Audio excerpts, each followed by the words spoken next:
now by the man leading today's questioning of the FBI Director James Comey, Chairman of the House Committee on Oversight and Government Reform, Republican Congressman Jason Chaffetz of Utah. Very good to have you on board. Congressman, what do you plan to try and find out from the FBI Director today?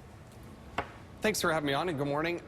I worried that there are two standards, that if your name is Clinton or you're part of the rich and powerful, you live under a different set of rules than everybody else. Because it does appear, based on the fact pattern laid out by the director, that if you had done those things, you'd probably be in handcuffs. You'd probably be going to jail, and probably should, based on the statute. So we want to ask him about that, and now that the Department of Justice has said they're not going to prosecute, there's no reason why they can't provide us all the information. What did they see? Are there precedents you'll be pointing to?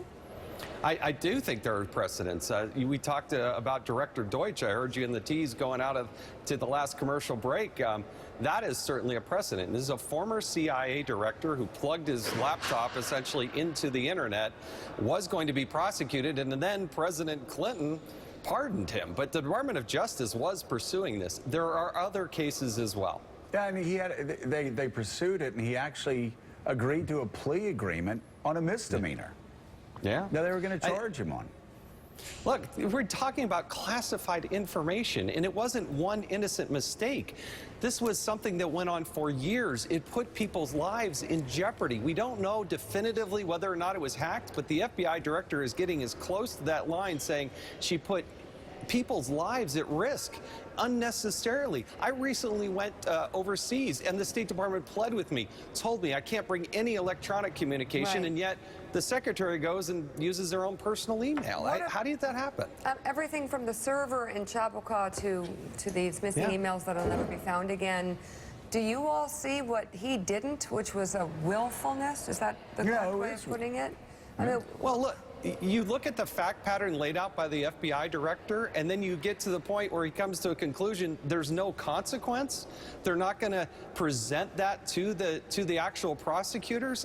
That's a disconnect. It just doesn't make sense. That seems to be the double standard, because if you were just the average American, the person who's going back and forth working for the government, would you be held accountable in some way, shape, or form? Yes, you would. Let me answer that for you, Mr. Chairman. Yes, you would. He said there would be Harold some Ford. administrative. No, he said there could be. But that's not, as Harold said, not his place. Harold Ford. Jason, good morning. Most people don't know that Chaffetz was the kicker at BYU back in his days. That's big, baby. Okay. Jason, let me ask you a quick question. What precedent do you think you may be setting today if the Attorney General is called before Congress because he does not reach a conclusion that perhaps many think he should have reached?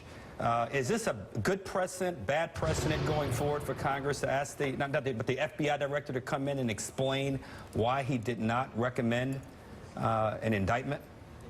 Well, I think clearly this case, we have people who have classified information. The precedent that is really being set is by the FBI director. See, the FBI director said, well, there is no precedent to prosecute. The precedent that the FBI director is saying is if you mishandle classified information, there is no consequence. I do think it's appropriate, now that the case is closed, to have the FBI director come and explain and show us what he saw, because is something wrong with the statute, or is there simply a double standard? And you can't. What are you telling the rest of the people who have classified clearance? You're telling them it really doesn't matter. Do with it what you want. Congressman Michael Steele here. Good morning. Just to piggyback on Harold's question a little bit from the political side, and certainly given the politics of everything related to the Clintons, how do you conduct this so that this doesn't come off as just, you know, a witch hunt, or if you will, or trying to make political hay and embarrass Hillary Clinton? Substantively, what is the argument you're going to be making to the American people when this is all said and done? We're just trying to stick to the facts. I think Director Comey was actually right in saying we got to look at this and look at the fact pattern, and that's what we want him to be able to lay out. And we're doing this less than 48 hours after he made his announcement. I think that's the responsible thing to do. Certainly, there will be other things that we need to look at down the line, but there's a balance. Democrats get the same amount of time as Republicans, but this is how we do things. In America, we are self-critical. It's how we improve. It's how we fix ourselves. It's how we make sure that we're a better country. Congressman, it's Casey Hunt. Nice to see you. My question for you, Director Comey said in that press statement that this investigation was not political, was not partisan. Do you have any reason to question Director Comey's integrity in this regard?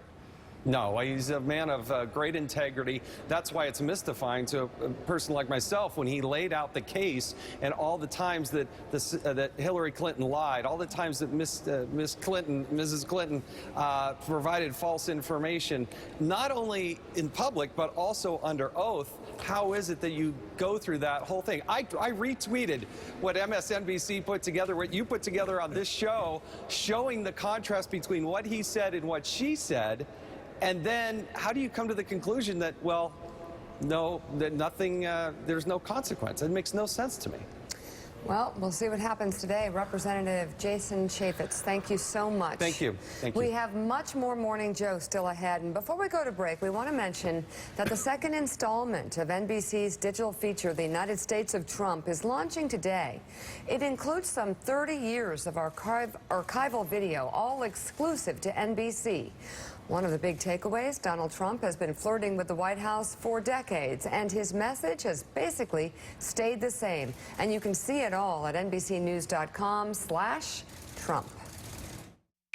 Remember the 80s? The yuppies, the buyouts, the junk bonds, and especially the Donald. Our so-called allies are just ripping us off left and right with Japan and Saudi Arabia and Kuwait. They're just ripping this country off. This is not a wealthy country. People think America, you know, wealth, this and that. The Japanese are saying that. What a wealthy country. I mean, they're saying it and they're laughing. We ought to go in the next time they fire so much as a bullet at one of our ships, we ought to go in and take over their oil.